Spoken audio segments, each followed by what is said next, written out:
கொரிந்தியர் 5:8. அதலால் புளித்த மாவோடே அல்ல, துர்க்குணம் பொல்லாப்பு என்னும் புளித்த மாவோடும் அல்ல, துப்புரவு உண்மை என்னும் புளிப்பில்லாத அப்பத்தோடே பண்டிகையை ஆசரிக்க கடவோம். ஆகவே இது கொரிந்தியருக்கு எழுதப்பட்ட ஒரு நிருபம். கொரிந்தியர்கள் புறஜாதிகளுக்கு பஸ்கா பண்டிகை கிடையாது. அப்போ எந்த பண்டிகையை சொல்கிறான் பவுல்? எந்த பண்டிகையும் அப்போ கொண்டாடப்படலை. இந்த நிருபம் கொரிந்தியருக்கு எழுதப்படுகிற போது புறஜாதி கிறிஸ்தவர்கள் எந்த பண்டிகையையும் கொண்டாடவில்லை. ஞாயிற்றுக்கிழமை ஆராதனையை தான் ஒரு செலிப்ரேஷனாக அவங்க கொண்டாடினாங்க. ஞாயிற்றுக்கிழமைன்னு சொல்கிறத விட சபை கூடுதலைத்தான், சபை கூடி ஆராதிப்பதைத்தான் அவர்கள் ஒரு கொண்டாட்டமாக, ஒரு பண்டிகையாக சொன்னார்கள். வாராந்திர சபை கூடுதல் ஒரு பெரிய அதுவே பண்டிகை தான். அந்த பண்டிகையை எப்படி அந்த சபை கூடுதல், அது வளைகுடா நாடுகளில் வெள்ளிக்கிழமை சபை கூடுது, நம்ம நாட்டில் ஞாயிற்றுக்கிழமை சபை கூடுது. ஞாயிற்றுக்கிழமையோ வெள்ளிக்கிழமையோ எந்த கிழமையோ அந்த வாராந்திர சபை கூடுதலை ஒரு பண்டிகையாக அவர்கள் கொண்டாடினார்கள். வேறு எந்த பண்டிகையும் அவர்கள் கொண்டாடினதாக வேதத்தில் புறஜாதி கிறிஸ்தவர்கள் கொண்டாடினதாக வேதத்தில் 4வது நூற்றாண்டில் தான் கிறிஸ்மஸ், ஈஸ்டர் எல்லாம் வந்துச்சு. பெரிய வெள்ளியெல்லாம் அப்புறம் தான் வந்துச்சு. அதனால் சபை கூடுதலே நமக்கு ஒரு பெரிய பண்டிகை தான். ஞாயிற்றுக்கிழமை காலை ஆராதனை ஒரு பண்டிகை தான். அதை அப்படி நாம் அதற்கு ஒரு முக்கியத்துவத்தை கொடுக்க வேண்டும். அதில் மகிழ்ந்து களி கூற வேண்டும். அதை எப்படி கொண்டாட வேண்டும்? சபை கூடுதலை, சபையாக கர்த்தரை ஆராதிப்பதை எப்படி கொண்டாட வேண்டும்? துர்க்குணம் பொல்லாப்பு என்னும் புளித்த மாவோடு அல்ல. துர்க்குணம் பொல்லாப்பு, அதை ஒரு விஷயத்தை மட்டும் நான் தொட விரும்புகிறேன். பொல்லாப்பு என்றால் அதற்கு ஹர்ட், ஈவில் என்கிற 2 ஆங்கில வார்த்தைகள் சொல்லப்பட்டிருக்கிறது. பொல்லாப்பு, ஹர்ட் என்றதான் மற்றவர்களை புண்படுத்துதல், மற்றவர்களை சேதப்படுத்துதல். ஈவில் அப்படின்னா மற்றவர்களுக்கு தீங்கு செய்வது. 1 சாமுவேல் 12:17 நம்ம படிக்கிறோம். அது ஒரு சாதாரண விஷயந்தான், ஆனால் அதை பொல்லாப்பு என்று வேதம் சொல்கிறது. 1 சாமுவேல் 12:17, இன்று கோதுமை அறுப்பின் நாள் அல்லவா? நீங்கள் உங்களுக்கு ஒரு ராஜாவை கேட்டதினால் கர்த்தரின் பார்வைக்கு செய்த உங்களுடைய பொல்லாப்பு பெரிதென்று நீங்கள் கண்டு உணரும்படிக்கு. 19, சாமுவேலை பார்த்து, நாங்கள் சாகாதபடிக்கு உம்முடைய தேவனாகிய கர்த்தரிடத்தில் உம்முடைய அடியாருக்காக விண்ணப்பம் பண்ணும். நாங்கள் செய்த எல்லா பாவங்களோடும் எங்களுக்கு ஒரு ராஜா வேண்டும் என்று கேட்ட இந்த பாவத்தையும் கூட்டிக் கொண்டோம் என்று ஜனங்கள் எல்லாரும் சொன்னார்கள். ஜனங்கள் ராஜா கேட்டது பாவம் என்று அவர்கள் சொன்னார்கள். ஜனங்கள் சொன்னது நாம் அதை ஏற்றுக்கொள்ள முடியுமா எனக்கு தெரியல. ஆனால் தீர்க்கதரிசி சொன்னா சாமுவேல், உங்களுக்கு ஒரு ராஜாவை கேட்டதினால் கர்த்தரின் பார்வைக்கு செய்த உங்களுடைய பொல்லாப்பு பெரிது. கர்த்தருடைய பார்வையில் அது பொல்லாப்பு, அது கர்த்தரை புண்படுத்தி விட்டது. Hurt, God was hurt because they asked dynasty. ஒரு ராஜா ஆளுகிற அப்படிப்பட்ட ஒரு அரசாங்கம் எங்களுக்கு வேண்டும்.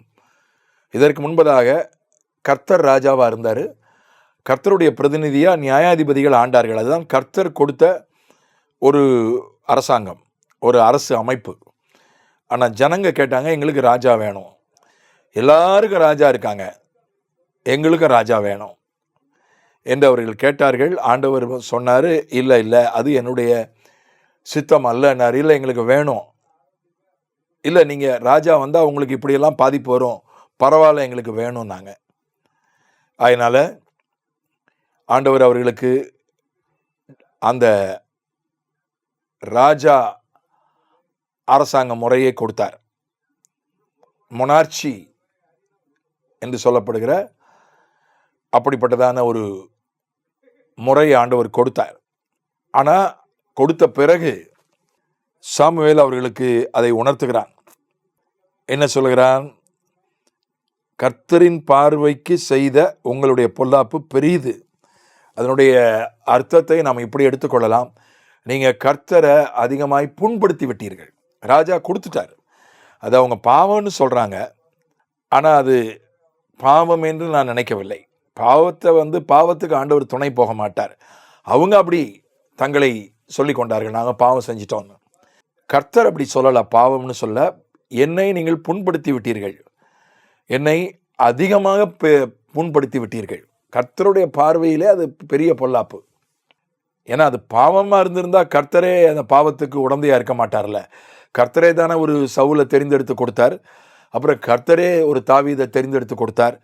அது பாவமாக இருந்தால் கர்த்தர் துணை போயிருக்க மாட்டார். அது பாவம் இல்லை, ஆனால் அது ஒரு பொல்லாப்பு. அது கர்த்தருடைய மனதை புண்படுத்துவது, ஹர்ட். கர்த்தருடைய மனதை ரொம்ப புண்பட்டு போச்சு. இந்த மாதிரி நான் ராஜாவாக இருக்கிறது அவங்களுக்கு பிடிக்கலை, ஒரு மனித ராஜாவை கேட்காங்களேன்னு சொல்லி ஆண்டவருக்கு ரொம்ப புண்பட்டு போச்சு. அவருடைய மனசு ரொம்ப வேதனை புண்பட்டு போச்சு. God was very badly hurt. அதனால் நாம் சில நேரங்களில் மனிதர்களுடைய மனது புண்படுத்துவதை நாம் தடுக்க முடியாது. ஏன்னா இப்போ ஒரு சின்ன குறையை சுட்டி காட்டினா கூட புண்பட்டுறாங்க.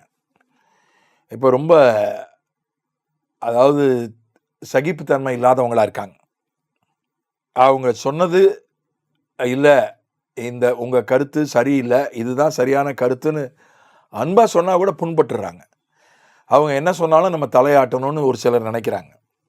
ஒன்று அவங்க குறையே நம்ம சுட்டி காட்டக்கூடாது அப்படின்னு நினைக்கிறாங்க சிலருக்கு சகிப்புத்தன்மையே இல்லை. அதை நம்ம ஒன்றும் செய்ய முடியாது. வேண்டுமென்றே அவசியம் இல்லாமல் ஒருத்தருடைய மனதை புண்படுத்துவது அது வேற. அவசியம் இல்லாமல் ஒருவருடைய மனதை புண்படுத்துவது, தவறான நோக்கத்தோடு ஒருவருடைய மனதை புண்படுத்துவது, அது இந்த லிஸ்ட்டில் வந்துடும், இந்த கேட்டகரி பொல்லாப்பில் வந்துடும். கர்த்தருடைய மனதை புண்படுத்தக்கூடாது, அது ரொம்ப முக்கியம். கர்த்தருடைய மனதை புண்படுத்தி கொண்டு நம்ம எவ்வளவு ஆராதனை, ஞாயிற்றுக்கிழமை அன்னைக்கு எத்தனை மணி நேரம் ஆராதனை பண்ணாலும் சரி, ஞாயிற்றுக்கிழமை எத்தனை ஆராதனை வச்சாலும் சரி, காலையில் ஒரு ஆராதனை, சாயங்காலம் ஒரு ஆராதனை, அப்புறம் சண்டே ஸ்கூலுக்கு போகிறேன், வாலிபர் கூட்டத்துக்கு போகிறேன், சுவிசேஷ கூட்டத்துக்கு போகிறேன், ஞாயிற்றுக்கிழமை முழுவதும் 4-5 நிகழ்வுகளில் நான் பங்கெடுத்து கர்த்தரை ஆராதிக்கிறேன் என்று சொன்னாலும் கூட அது கர்த்தரை புண்படுத்துகிற விதத்தில் அல்லது புண்படுத்தி விட்டு கர்த்தரை ஆராதிப்பது அது கர்த்தருக்கு பிரியமான காரியம் அல்ல. ஒருவரை புண்படுத்தி விட்டு அவருடைய பிறந்தநாளை கொண்டாடினா எப்படி? அவருடைய புண்படுத்துகிற விதமாக ஒருவருடைய பிறந்தநாளை கொண்டாடுவது எப்படி இருக்கும்? அல்லது பிறந்தநாள் அன்னைக்கு ஒருத்தரை புண்படுத்திட்டு அவருடைய பிறந்தநாளை பெருசாக கேக் வெட்டி பெரிய விருந்து வச்சு கொண்டாடினா எப்படி இருக்கும்? அப்படி தான் கர்த்தருடைய இருதயத்தை நம்ம புரிஞ்சுக்கிடணும். எனக்கு இது தேவை, எனக்கு இது வேணும், நான் உம்முடைய பிள்ளை, எனக்கு உரிமை இருக்குது, எனக்கு அதிகாரம் இருக்குது, அதனால் நான் கேட்குறேன், எனக்கு தாங்க அப்படின்னு பிடிவாதம் பிடிச்சு ஒன்றை வாங்க முடியும். அது பாவம் இல்லாமல் இருக்கலாம், பாவம் என்று இவர்கள் சொன்னது சரியில்லை, ஆனால் இது கர்த்தருடைய பார்வைக்கு பொல்லாப்பாக இருக்கலாம். அது பாவம் இல்லாமல் இருக்கலாம், கர்த்தரை கூட அதுக்கு உதவி செய்யலாம், அதை நமக்கு கர்த்தரை கூட தரலாம், கர்த்தரை கூட நாம் பிடிவாதம் பிடிச்சு கேட்கறத நமக்கு செய்யலாம். ஆனால் அவருடைய மனசு புண்பட்டுரும். மனசு புண்பட்டுட்டா அவரை நாம் ஆராதிப்பது அது அவருக்கு பிரியத்தை தராது. அதனால் நம்ம ஆராய்ஞ்சு பார்க்கணும். நம்ம ஆண்டவர்கிட்ட போராடி பிடிவாதம் பிடிச்சு வாங்கினதெல்லாம் கர்த்தருடைய சித்தம் தானா உட்காந்து ஆராய்ஞ்சு பார்க்கணும். நாம் ஆண்டவர்கிட்ட சண்டை போட்டு கேட்டு வாங்கினத விஷயத்தில் எந்தெந்த விஷயங்களில் ஆண்டவருடைய மனது புண்பட்டு இருக்கிறது, அது ரொம்ப முக்கியம். இனிமேலும் அதனால தான் நான் எப்போவுமே நான் அதைத்தான் கடைபிடிக்கிறேன், மற்றவர்களுக்கு அந்த ஆலோசனையை சொல்கிறேன். ஒரு விஷயத்தை ஆண்டவரிடத்தில் கேட்கும்போது, ஆண்டவரே உமக்கு ஆனாலும் என் சித்தம் அல்ல உம் சித்தப்படி செய்யும், நான் இந்த இடத்துக்கு போகணுன்னு இருக்கிறேன், இந்த காரியத்தை செய்யணும்னு இருக்கிறேன், இல்லது எனக்கு இது வேணும், எனக்கு தாங்க என்று ஆண்டவரிடத்தில் கேட்கும்போது கடைசியில் ஒரு முடிவுரை, ஒரு வரியை சேர்த்துக்கொள்ளணும். ஆனாலும் என் சித்தம் அல்ல ஆண்டவரே உம் சித்தம். நான் அப்படி ஜெபிக்க பழகின போது என்னுடைய வாழ்க்கையும் ஊழியமும் மாறி போச்சு. அது வரைக்கும் எனக்கு இது வேணும், அது வேணும், அதை செய்யணும்னு சொல்லி ஆண்டவர்கிட்ட சண்டை போட்டு ஜெபம் பண்ணிக்கிட்டு இருந்தேன். அதில் சில காரியங்களை ஆண்டவர் தரவும் செய்தார். என்னைக்கு ஆண்டவர்கிட்ட என் சித்தம் இல்லை உம் சித்தம், இதை செய்யலான்னு இருக்கேன், இங்கே போகலான்னு இருக்கேன், இது எனக்கு வேணும்னு நினைக்கிறேன், ஆனாலும் என் சித்தம் இல்லை உம் சித்தம்னு அப்படி சித்தத்துக்கு ஒப்பு கொடுத்து ஜெபித்த பிறகு என்னுடைய வாழ்க்கை, என் ஊழியம் எல்லாம் மாறினது. அதனால் ஆண்டவருடைய மனதை நாம் புரிந்து கொள்ள வேண்டும். ஆண்டவருடைய உணர்ச்சிகளை நாம் புரிந்து கொள்ள வேண்டும். பவுலுக்கு சொல்லப்பட்டது, அவருடைய திருவுளத்தை அறியவும் கர்த்தர் உன்னை தெரிந்து கொண்டார். அவருடைய திருவுளத்தை அறிய வேண்டும். Understanding the heart of the Lord. கர்த்தருடைய இருதயத்தை புரிந்து கொள்வது அது மிக மிக ஆழமான ஒரு விஷயம், மிக மிக முக்கியமான ஒரு விஷயம். அவருடைய இருதயத்தை புரிந்து கொண்டு, அது பைபிளில் முழுசும் தன்னுடைய இருதயத்தை கொட்டி இருக்கிறார். அவர் பைபிளை ஒழுங்காக படித்து அதை புரிஞ்சுக்கிட்டாலே ஆண்டவருடைய இருதயம் நமக்கு என்னன்னு தெரிஞ்சிடும்.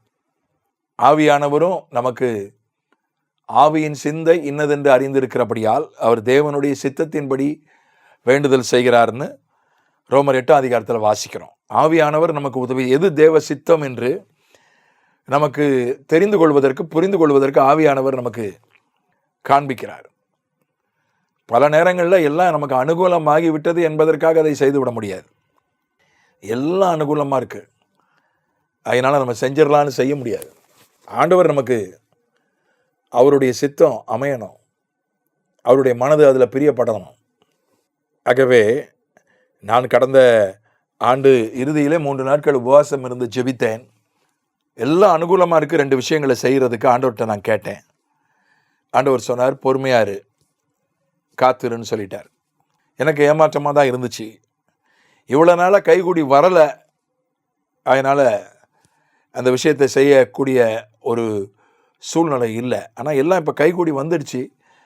அந்த விஷயங்களை செய்யலான்னு பார்த்தா ஆண்டவர் பொறுமையாரு, வேண்டாம், அவசரப்படாதன்னு சொல்லிட்டார். கர்த்தருடைய திருவுளத்தை அறிந்து கொள்வது பெரிய பாக்கியம். ஆண்டவரை புண்படுத்தாமல் அவரை ஆராதிக்க ஆண்டவர் நமக்கு உதவி செய்வாராக. ஆமென்.